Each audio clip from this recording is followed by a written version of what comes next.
All right, Steve Witkoff, tell us what's going on. All right, so this Steve Witkoff, Mideast envoy, who famously browbeat Netanyahu into the January 20th ceasefire, which was supposed to move into phase 2 between February and March, instead has resulted in Israel relaunching its assault on Gaza. You had Witkoff join Tucker Carlson for a very long and interesting interview, but also do the rounds, some of the rest of the media, in which he kind of reverts back to the Biden administration argument that actually this is all Hamas. Let's roll a little bit of Witkoff here. I know that you said Hamas has been unreasonable in trying to respond to another round of the next phase of a ceasefire. Where do we go from here? What are the odds you get them back to the table and get these hostages home? Well, I certainly hope we get everybody back to the table and get the hostages home. I was in Doha. I met with many of the Arab leaders at the Arab Summit. I thought we had a deal, an acceptable deal. I even thought we had an approval from Hamas. Maybe that's just me getting duped. But I thought we were there. And evidently we weren't. So this is on Hamas. The United States stands with the state of Israel. There's just, that's a 100% commitment. And we've expressed that. Hamas had every opportunity to demilitarize, to accept the bridging proposal that would have given us a 40 or 50-day ceasefire where we could have discussed demilitarization and a final truce. There were all kinds of opportunities to do that, and they elected not to. And this becomes the alternative. And it is unfortunate. Do I think would we be amenable to a reach out from Hamas? Of course we would be. And no different than in the Russian conflict. We want to end the killing. But we need to be clear who the aggressor is here, and that is Hamas. It feels almost impossible for people here in the United States to have any clear sense of what on earth is going on because we're so propagandized about this. If you want to have a better idea of what's going on, you read the Israeli media. You're 100% so, right. Here's the Times of Israel article, and this is kind of a right-leaning publication. This is not the Haaretz, left-leaning one. This is Times of Israel article. They say, quote, Hamas has insisted on sticking to the original terms of the deal, which was supposed to begin its second phase at the beginning of March. For a month, though, Israel refused to enter talks on the specific terms of Phase 2, as the stage's general framework requires it to fully withdraw from Gaza and agree to a permanent end of the war. In submitting his bridge proposal earlier this month, Witkoff accepted Israel's aversion to Phase 2. So this is what happened. They struck a deal, the U.S. guaranteed it, and then Israel insisted on breaking the deal. And that is according to the Israeli press, and also according to reality. That's actually what happened. And Witkoff knows every detail of that. I think we can only assume that this is the same movement that took out Adam Boehler. Witkoff, for people, again, I need people to understand this with Witkoff. He has been the target of more assault on a Trump appointee than any single other individual. His temerity was what? He asked Bibi to work on Shabbat and agreed to a ceasefire. You think I'm joking? Yep. They cannot tolerate this. Any sense of America is the superpower here. No. That's why Boehler, he was disappeared, right? He's in El Salvador, along with all those other guys. You're never even going to see him again. The same with Witkoff. The thing that they decided on is that he's a Qatari asset, number one. And then number two which is so ridiculous. Again, I tweeted that. I think you saw it as well, where I was like, really? The people who are in the Israel lobby are going to accuse people of being funded by a foreign government? Do you have no shame? Have you no shame, sir? As we speak, Netanyahu's inner circle is under investigation for taking bribes from Qatar. You can't make it up. You literally cannot script it. And yet, here in Washington, like you said, we can't talk about any of this. Now, the other thing you will learn if you follow the Israeli press, but not the American press, although if you follow the breaking points, you'll hear about it. Why did Netanyahu refuse to go into Phase 2? Why did he choose this time? A couple different things. The head of the Shin Bet was investigating Netanyahu, so he fired him. First time in Israeli history that this happens, and he needs political support to do that. He has to finish a budget by the end of this month. And to do that, he needed Smotrich and Ben-Gvir, back in his coalition. And so in order to do that, he had to restart the genocide on Gaza. There were protests against the firing of the Shin Bet head. Big protests. Huge really protests. real one. Like James Comey level. Like As well as massive protests on behalf of getting the remaining captives out of Gaza. And Netanyahu's corruption trial was moving forward. Launching the bombing when he did allowed the trial to be delayed. I feel like you say this stuff out loud, you sound like a crazy person. It's like, this can't be true. This can't be why hundreds and hundreds of people are getting killed right now, so that Netanyahu can get his budget passed and can avoid his corruption trial and can suppress these protests and the investigations into himself. Right. Yet that is precisely and explicitly what is happening. Right, but that's not enough. And Witkoff, like I said, he has just changed his tune completely on the Hamas question. Remember Bowler? He's like, yeah, they're afraid that we might find out. They're good guys, like don't have that. horns on and their he's like, heads. I understand why they're upset, but we're not a client of Israel. Oops. Oh, yeah. Gone, black bag, Incorrect. literally over his head.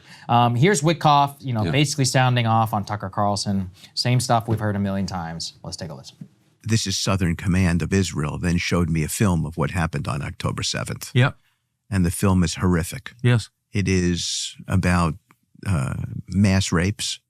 He talks about beheaded babies and stuff. It's like, I haven't seen this 47-minute video that they have You shown. easily could. I mean, they've offered it to right. everyone in People town. have been very clear about what's in it, and none of that is in it. It's just a lie. Like, it's just untrue that video includes any of that. It just doesn't. But yes, it does show how chastened he is from, Bowler getting knocked on his heels. And so, what is the consequence for people on the ground in Gaza? We can put up D3 here. So Nasser Hospital. Oh, so this is, by the way, that is a tent. Yeah, Those are tent encampment. Yeah, those are tents. These are like 2,000-pound bombs being dropped on tents. And what Israel has been doing, that's Nasser Hospital, we'll talk about that in a second, is after they acknowledged that they were responsible for that airstrike that you saw on the tent encampment there. But they said there was a Hamas figure who was in one of the tents, and that therefore that's why they believed that they had the moral and legal right to kill all of the people that were anywhere near them. It is crazy to just linger on that.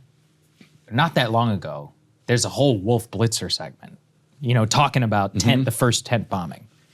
Remember Blitzer asked them about, even he criticized, he's a former AIPAC employee, right. all this other stuff. Even he's like, hey guys, like, what are we doing here? Nowadays, it's not even a headline anymore. Bombing tent. It's just reality. It's just the day, of the business. Like you said, if this is done for a purpose, like, if you think back to the Allied bombing campaigns against Germany and Japan, the purpose, at least ostensibly, we can argue about it, probably forever, is what? Is to destroy the war machine of Germany. And the will ability of the and the public. will of the German public and the war machine of Germany. Here, though, they're like, oh, well, we need to kill every last terrorist. And you're like, okay, but by your own admission, like, this has not worked. You've done this for 2 years. Rockets are launched from Gaza onto, Tel Aviv, some city in Israel, just like last week, which is one of the core competencies that you said that you were going to wipe out, which is actually proof that it's not working. Right. Now, you would think that you would adjust strategy. Here in Washington, during the Second World War, whenever we see, we would do bombing assessments or whatever, like, okay, this didn't work, so we got to change to this. We're going to try this. We're going to try that. We're going to do a change of tactics. We need to change all of it. It's almost like the strategy, the strategic goal is non-existent because it's tied to their political ends at home. Exactly. Yeah. And it goes back to what we were just saying. The strategy has nothing to do with the war. It's all about these domestic political interests. It would be as if FDR was bombing Berlin because FDR had a corruption trial on Tuesday. And he's trying to fire like the head of the OSS because the OSS is looking into FDR. And he's also on the take from Qatar, which didn't exist yet. So that explains why then none of it makes sense from a strategic or even a tactical perspective because it's not actually aimed to make any sense. And so there were two, the last piece we showed you there was Nasser Hospital. That was the second floor of Nasser Hospital, directly targeted by an Israeli airstrike.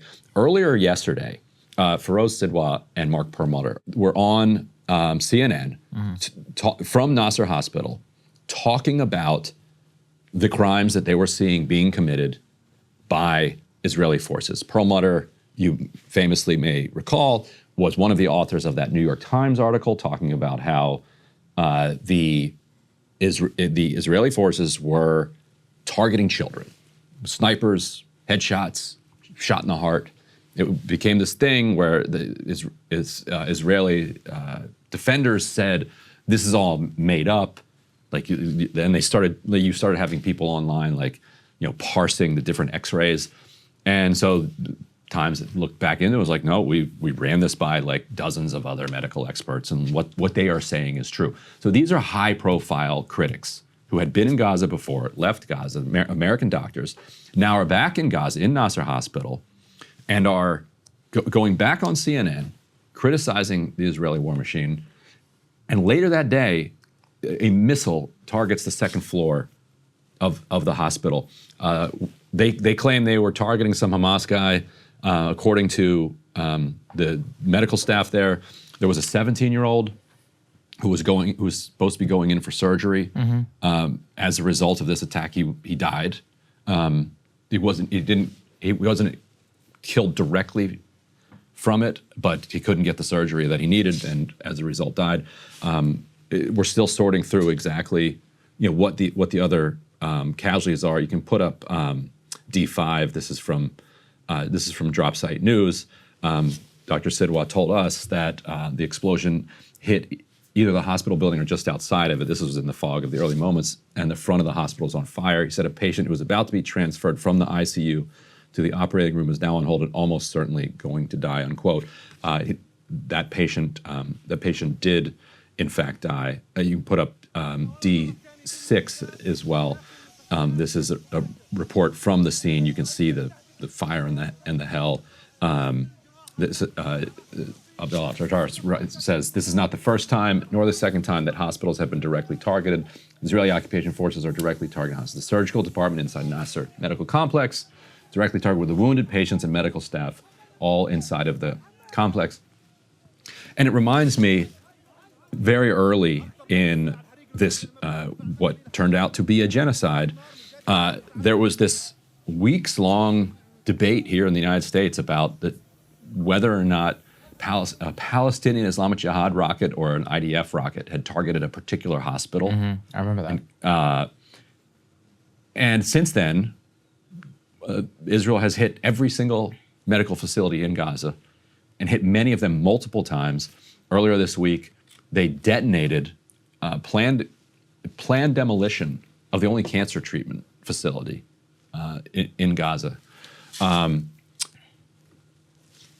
And you compare that with the furious denial that they had attacked this one hospital back in November of 2023. Yeah, it shows you how, where the world has gone in the time since, because that was outrageous when it happened, to the point where they had to deny that they did anything, and you got all these OSINT people doing their forensic work on it, and now they're like, yeah, we hit that hospital with the American doctors in it.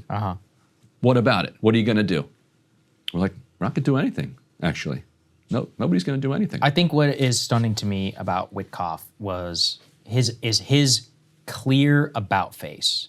And it's just clear the political forces at work that are trying to move everything. The chessboard is clear to anybody who can watch it all happen.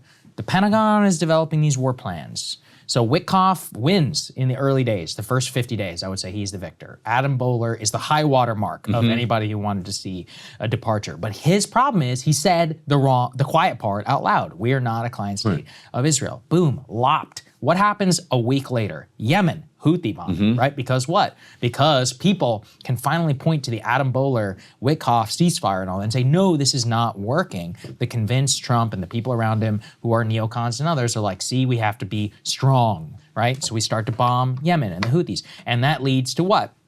More of a policy on Iran, which is, previously Trump said, let's have a deal. I want to talk to you. Like, let's have diplomatic. Now they're like, oh, Iran will be held responsible for every Yemeni rocket. And then at the same time, what else happens? Oh, the Gaza war breaks out again, which means that the increase in the attacks in Yemen and or stability all around the region is going to increase. And as all of this starts to tick up, the divergence of that time becomes more clear. This is the policy apparatus and decisions that they want. They want an environment where it's much more likely to go to war with Iran, to quote unquote be strong with Iran, to bring critics and all those like Witkoff and others to heel. And they want to get away from any reality where I think Trump did want I mean, he liked being the peacemaker. I think he also really likes the idea of talking to the Ayatollah, of signing a great Iran deal. But and it's still going.